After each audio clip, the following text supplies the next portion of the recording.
नमस्कार दोस्तों, स्वागत है एक बार फिर हमारे YouTube चैनल पर।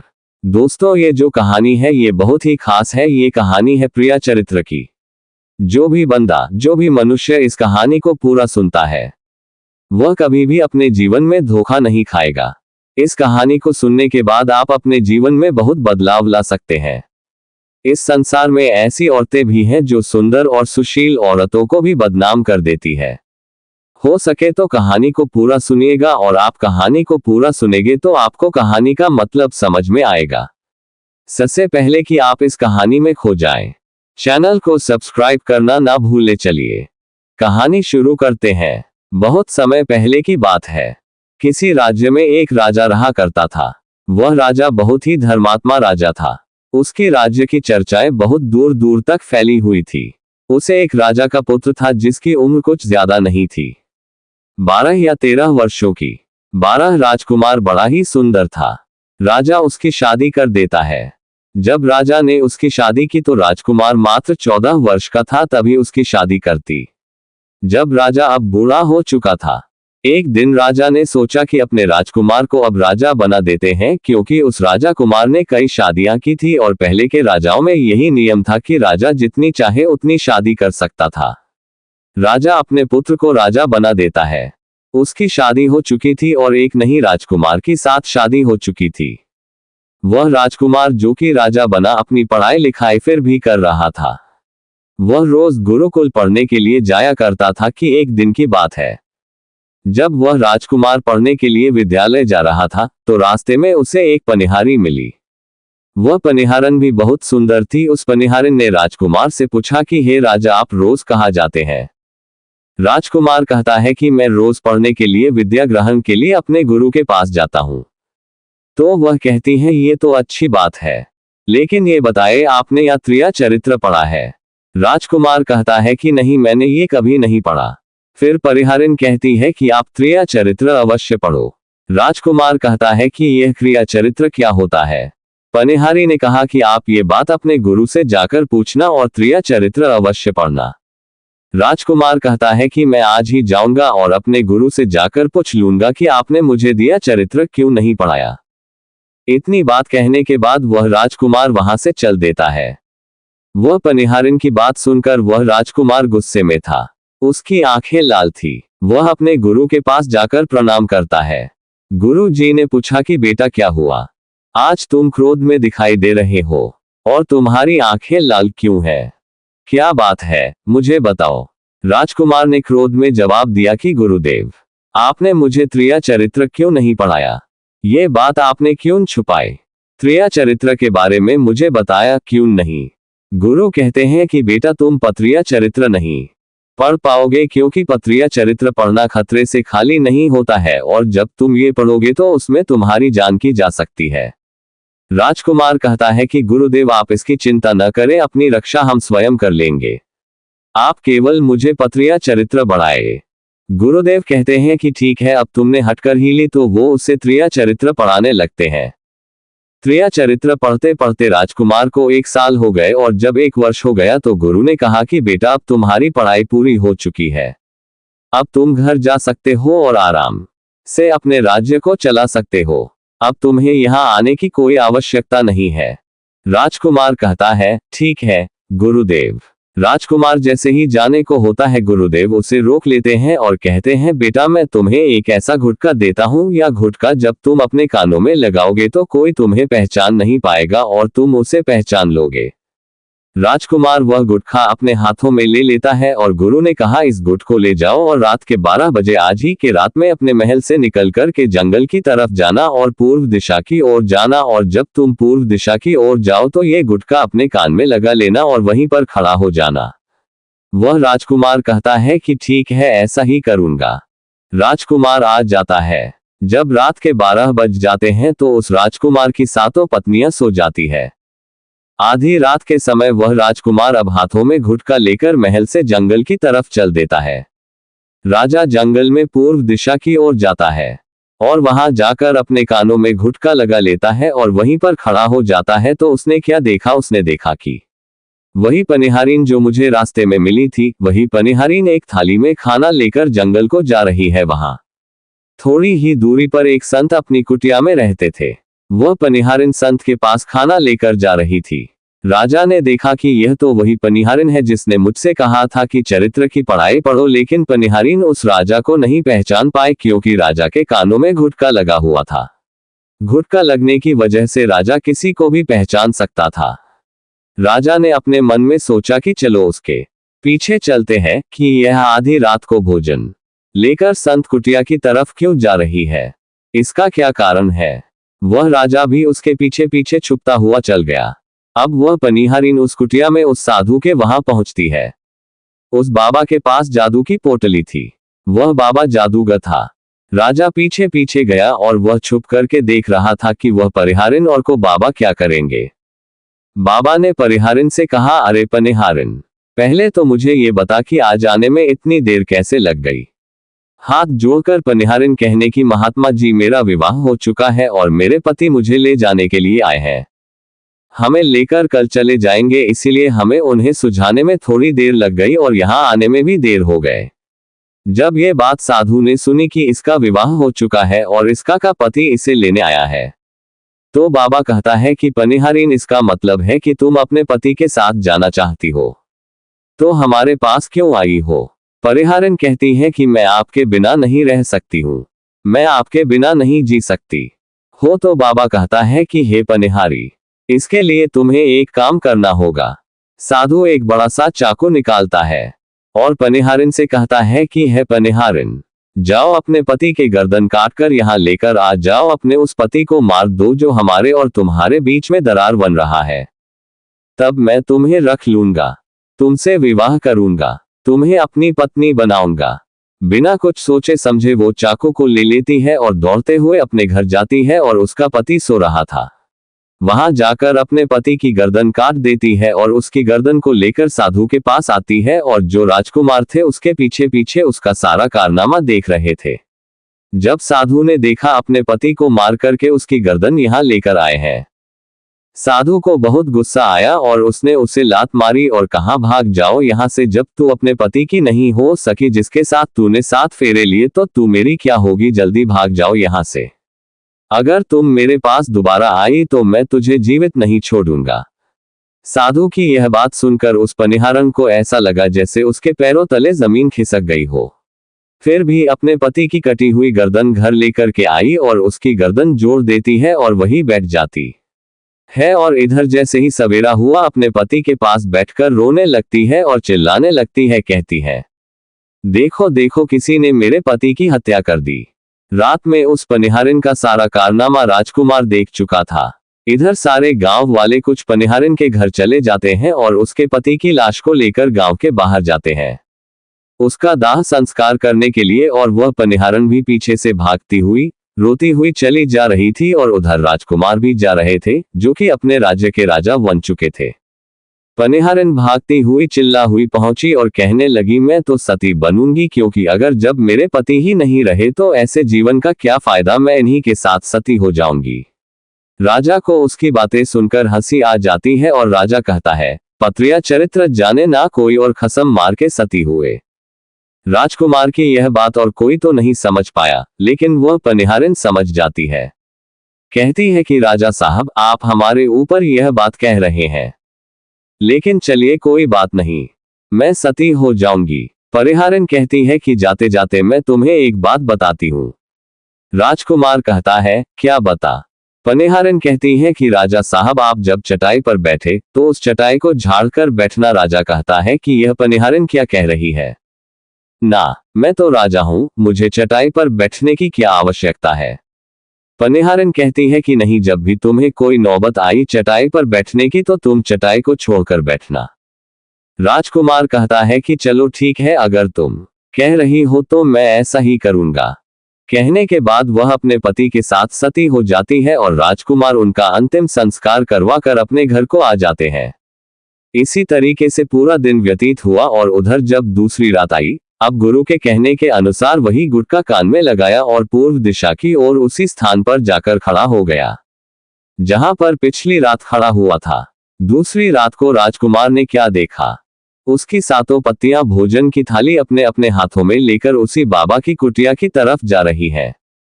जैसे ही राजा ने अपनी संतो पत्नियों को उस बाबा की कुटिया की तरफ जाते हुए देखा, राजकुमार के पैरों तले जमीन खिसक गई। वह अपने मन में सोचने लगा कि यह क्या चक्कर है। तभी उनमें से एक रानी राजकुमार को देख लेती है, लेकिन रानियों ने अपने पति राजकुमार को नहीं पहचान पाए क्योंकि राजकुमार अपने कानों में गुटका लगाए हुए थे। वह गुटका लगाने की वजह से राजा को कोई पहचान नहीं पाता था। उनमें से एक रानी कहती है कि ये लड़के इतनी रात को यहाँ क्यों खड़ा है। हमारी थाली लेकर के उस कुटिया तक पहुंचा। बिना कुछ सोचे समझे राजकुमार ने वह खाली अपने हाथों में ले ली और अपनी रानियों के साथ कुटिया तक जाने लगा।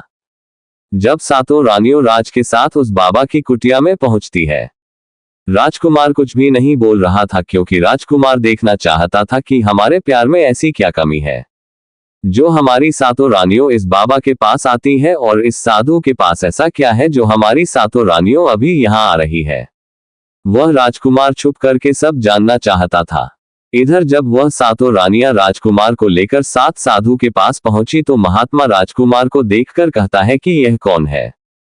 तो सातों रानियां कहती हैं कि महात्मा जी, यह बालक हमें रास्ते में मिला, इसने हमारी सहायता की तो हम इसे अपने साथ लेकर आए। रानी कहती है कि एक काम करते हैं, इसे आज रात यही रहने देते हैं, कल सुबह होते ही यह चला जाएगा। वह साधु उनकी बातों को मान लेता है। वह साधु अपने एक शिष्य को बुलाता है और उससे कहता है कि आज रात के लिए इस बालक की रुकने की व्यवस्था कर दो। वह शिष्य राजकुमार को लेकर एक कमरे में जाता है। उस कमरे में एक चटाई बिछी हुई थी। शिष्य कहता है कि देख भाई, आज तुझे चटाई पर सोना पड़ेगा। वह शिष्य राजकुमार को इतना कहकर वहां से चला जाता है। राजकुमार उस कमरे में अकेला पड़ जाता है। अपने मन में सोचता है कि आज तो नौबत आ ही गई चटाई पर सोने की। से राजा कहता है, चलिए कोई बात नहीं, आज की रात हम चटाई पर ही गुजार लेंगे। राजकुमार जैसे ही चटाई पर बैठने ही वाला था, उसे पनहारीन की बात याद आ गई। वह सोचने लगा कि पनहारीन ने मुझसे कहा था कि जब भी तुम्हें चटाई पर बैठने की नौबत आए तुम चटाई को अवश्य झाड़ लेना। चलो आज पहले झाड़ ही लेते हैं, हो सकता है इसका कोई राज हो। जैसे ही राजा ने चटाई उठाई तो उसने क्या देखा। उसने देखा कि एक बहुत बड़ा भयानक कुआं है। जब उस कुएं को देखा तो राजा के होश उड़ गए। राजा उस कुएं के अंदर झांक कर देखता है। राजा को अंदर बहुत सारे कैदी दिखाई देते हैं जिन्हें उत्पादों ने अंदर कैद करके रखा था। उन कैदियों में से एक आदमी ने राजकुमार को पहचान लिया। वह आदमी राजकुमार से कहता है कि राजकुमार, आप यहाँ कैसे आ गए। राजकुमार कहता है कि धीरे बोलो नहीं तो सब पोल पट्टी खुल जाएगी।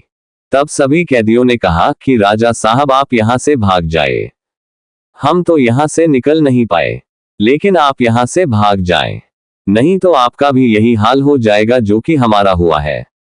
आप भी यहाँ फंस जाएंगे, आपको भी पकड़कर यह साधु इसी में डाल देगा। आप जितना जल्दी हो सके यहाँ से भाग जाए। राजा जब उस कमरे के अंदर गया था तो अपने कान में से गुटखा निकाल लिया था, और जब राजा वहां से भागा तो अपने कान में गुटखा लगाना भूल ही गया। राजा को भागते हुए उन रानियों ने और साधु ने देख लिया था। रानियों ने जब राजा को भागते हुए देखा तो रानियों कहती है, ये तो हमारे पति हैं। महात्मा से कहती है कि महात्मा जी, अब तो हमारी सारी पोल पट्टी खुल जाएगी। ये तो हमारे पति हैं और वह भागे जा रहे हैं। उन्होंने हमें यहाँ देख लिया है, अब हमारा क्या होगा। वह साधु कहता है कि तुम यहाँ क्या देख रही हो, जल्दी जाओ और अपने पति को पकड़ कर लाना। तो रानियां राजकुमार को पकड़ने के लिए दौड़ी दौड़ी जाती है, लेकिन वह राजकुमार राजा जो था इतना तेज था कि वह अपने महल जा पहुंचा। घबराए प्राणियों के तो होश उड़ गए। फिर वापस उसी बाबा के पास आती है और बाबा से कहती है कि महाराज, अब तो हमारे पति हमें जीवित नहीं छोड़ेंगे, हम जैसे ही घर जाएंगे वहां हमारी जान ले लेंगे। महात्मा, आप हमें बचा लीजिए, इसका कोई उपाय कीजिए। तब जाकर वह साधु रानियों को एक जादुई कील देता है और कहता है कि जब तुम जाओ तो अपने पति को बहला फुसलाकर उसके माथे में ये घुसा देना, ये तुम्हारे पति को ढेर बना देगा और तुम साथ मिलकर उसे मार देना। बस कहानी खत्म हो जाएगी और तुम सातों रानियों बच जाओगी। सब रानियों तैयार हो जाती हैं। वह सातों रानियां साधु की बात मान लेती है और जादुई की लेकर महल आती है। वह सातों रानियां आपस में विचार करता है कि राजा सबसे ज्यादा प्रेम सबसे छोटी वाली रानी को करते हैं। तो वह 6 रानियां मिलकर जादू वाला कील छोटी रानी को दे देती और कहती है, ये लो तुम्हारा काम है, तुम किसी भी तरह राजकुमार के सर में ये कील गाड़ देना। छोटी वाली रानी कहती है ठीक है, और छोटी वाली रानी वह कील ले लेती है। जब राजा ने उन 7 रानियों को आते हुए देखा तो क्रोध में कहा कि पहले तुम यही रुको, पहले मुझे ये बताओ कि हमारे राज्य में और हमें ऐसी क्या कमी है कि तुम आधी रात को उस साधु के पास जाते हो, इसका क्या कारण है, पहले तो मुझे बताओ। तो 7 रानियों हाथ जोड़कर कहती हैं कि महाराज हमें माफ कर दीजिए, हमें लगता है कि उस साधु बाबा ने हम पर कोई जादू टोना कर दिया था, इसीलिए हमसे ऐसी गलती हो गई, आइंदा ऐसी गलत हमसे कभी नहीं होगी। छोटी रानी की ऐसी बातें सुनकर राजा उनकी बातों को मान लेता है, क्योंकि वह राजा छोटी रानी से बहुत प्रेम करता था। वह राजा भी सोचने लगता है कि शायद उस बाबा ने ही इन पर कोई जादू टोना ना किया होगा। अपनी 7 पतियों को माफ कर देता है और कहता है ठीक है, तुम अपने कमरे में चली जाओ। सबसे छोटी रानी, जिससे राजकुमार बहुत प्रेम करता था, वह राजकुमार को खाना खिलाती है और राजकुमार को सुला देती। जब वह राजा सो गया तो वहां 6 रानियां भी वहीं आ जाती है। सबसे छोटी रानी जो थी वह जादुई कील निकालती है। मेरी जान बचाना। तो अब गुरु कहते हैं कि है बेटा, मैं तुम्हें बचा तो नहीं सकता, लेकिन एक उपाय है। राजकुमार कहता है क्या गुरुदेव? गुरु कहते हैं कि हम तुम्हें तोता बना देंगे, और जब हम तुम्हें तोता बना देंगे तो तुम सुखबाद राजा के राज्य में चले जाना और वहीं जाकर रहना, क्योंकि शुरुआत राज्य में वह साधु का जादू नहीं चलता है, और तुम्हें जब बहुत प्रेम करने वाली स्त्री मिलेगी तो तुम पुनः राजकुमार बन जाओगे। वह राजकुमार कहता है ठीक है गुरुदेव, आप हमें तोता बना दीजिए। वह गुरुदेव उसे तोता बना देते हैं, और वह तोता बनने के बाद वह वहां से उड़ा और सुखवास राजा के राज्य में चला गया, जहां पर बहुत सारे तोता रहते थे। वहीं जाकर रहने लग रहा और 7 रानियों उस राजकुमार को खोज रही थी। जब राजकुमार नहीं मिला तो फिर से उस बाबा के पास जाती है और कहती है कि बाबा जी, वह रात को राजा भाग चुका है, आप अपनी पोटली निकालिए और देखें कि वह कहाँ है। वह महात्मा अपनी पोटली खोलता है और देखने लगता है कि वह राजकुमार तोता बनकर के सुखराज राजा के राज्य में रह रहा है। वह साधु ये सारी बात रानियों को बताता है, तो रानियों कहती है कि स्वामी अब क्या करें।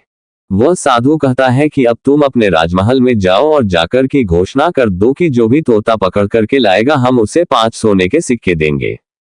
7 रानियों अपने महल पहुंचते हैं और वहां पर घोषणा कर देती है कि सभी पहेलियां से कह दो कि जो भी तोता कर लाएगा हम उसे 5 सोने के सिक्के देंगे।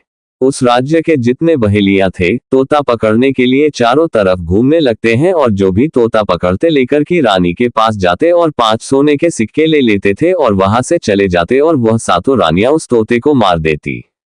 ऐसे ही धीरे धीरे बहुत समय निकल गया और यह राजकुमार जो तोता बनकर जा गया था वहां सारे तोताओं से बहुत अच्छी अच्छी बातें करता था, उन्हें बहुत ज्ञान की बातें बताता था।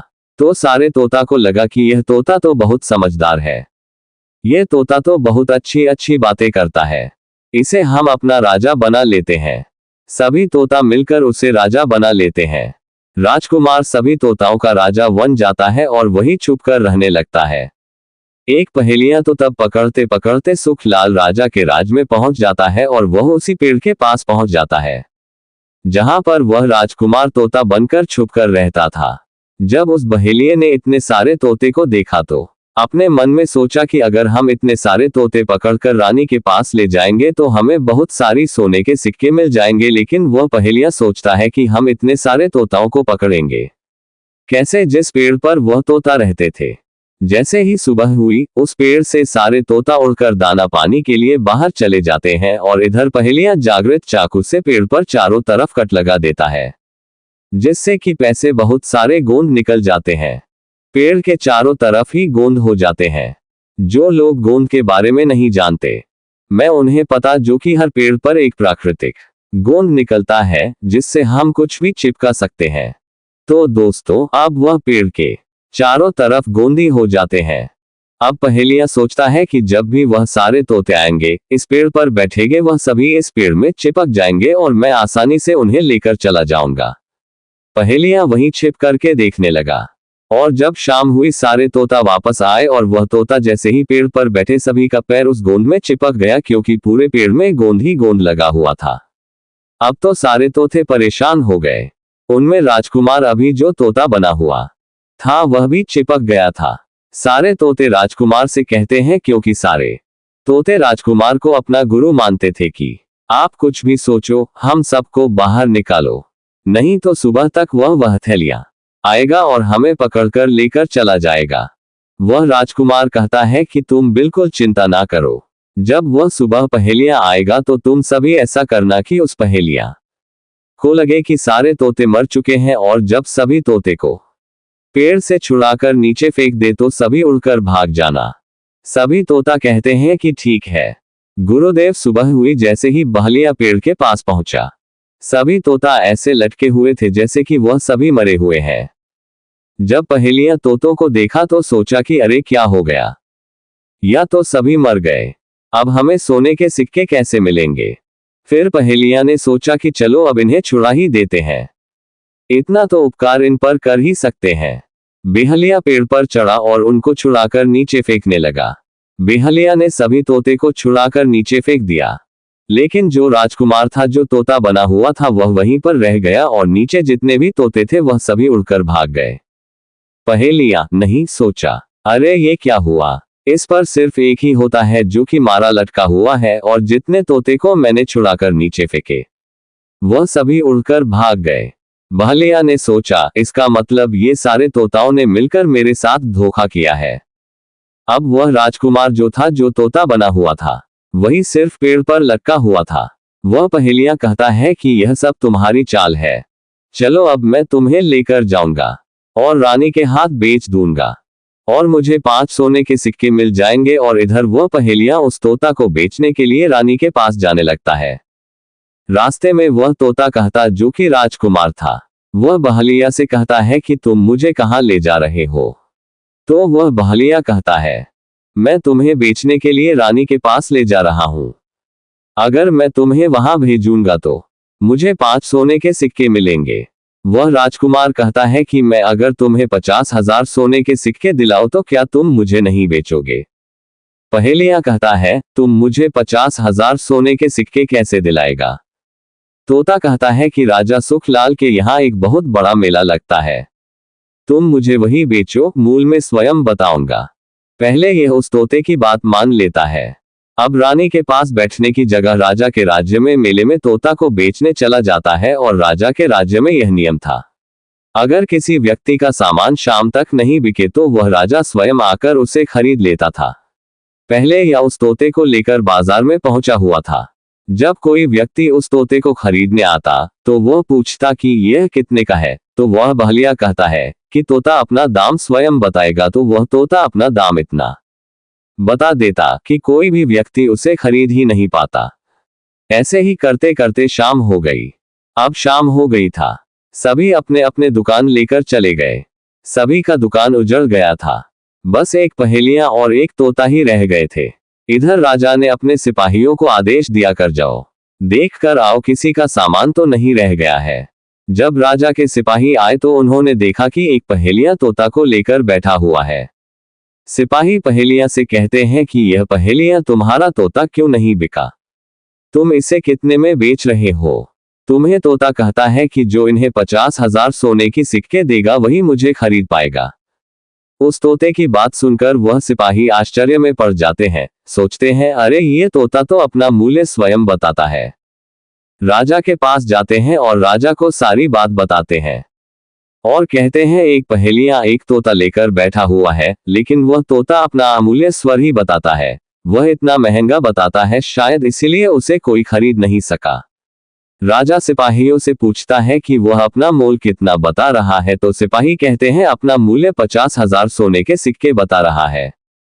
चलिए हम खरीदेंगे, अगर नहीं खरीदेंगे तो हम बदनामी होगी कि राजा के बाजार में टिका नहीं। और वह नाराज होकर चला गया। राजा अपने मन के साथ अपने रथ पर सवार होकर बाजार में पहुंचता है। कहता है इसका क्या मोल है। हाथ जोड़कर कहता है कि राजा साहब अपना मोल तोता स्वयं बताएगा। वह राजा फिर तोते से पूछा तो तोता कहता है कि राजा साहब जो इन्हें 50,000 सोने के सिक्के देगा वही मुझे खरीद पाएगा। राजा अपने सिपाहियों से 50,000 सोने के सिक्के मंगवाते हैं और पहेलियां को पकड़ा देता है और तोता को लेकर अपने महल चला जाता है। वह बहुत ही बुद्धिमान था क्योंकि वह राजा था। वह तोता राजा को अच्छी अच्छी बातें बताने लगा। जब राजा पर कोई खतरा आने वाला होता तभी वह तोता बता देता कि राजा साहब आप पर यह खतरा आने वाला है। सब उस तोते से बहुत अधिक प्रेम करने लगते हैं।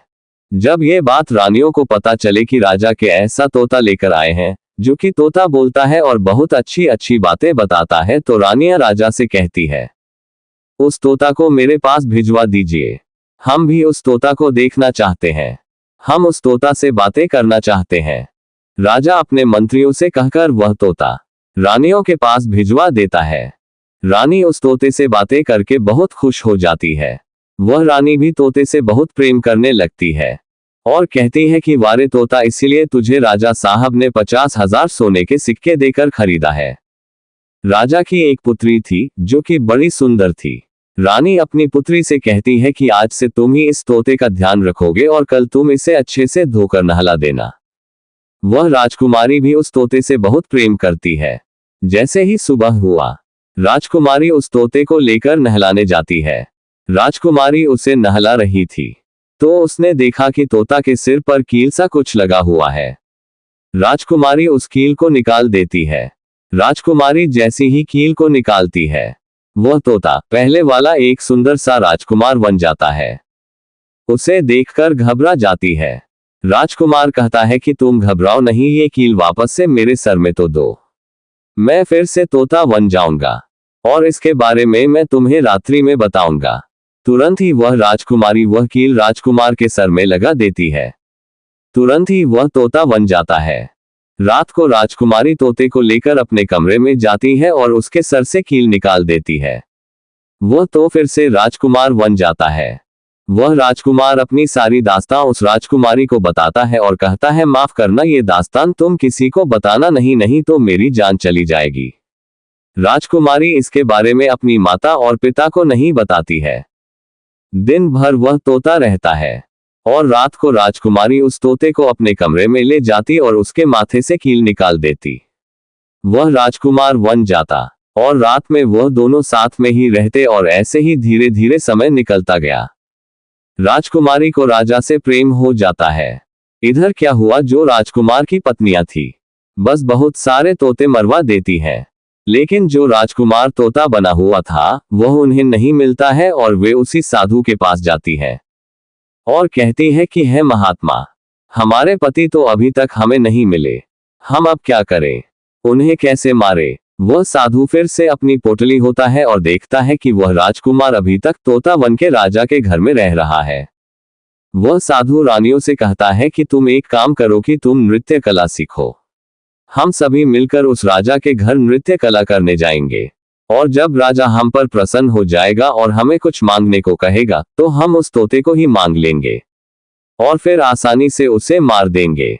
धीरे धीरे समय बीता, साधु तबला बजाता और रानी पूरी तरह से नृत्य कला सीख चुकी थी।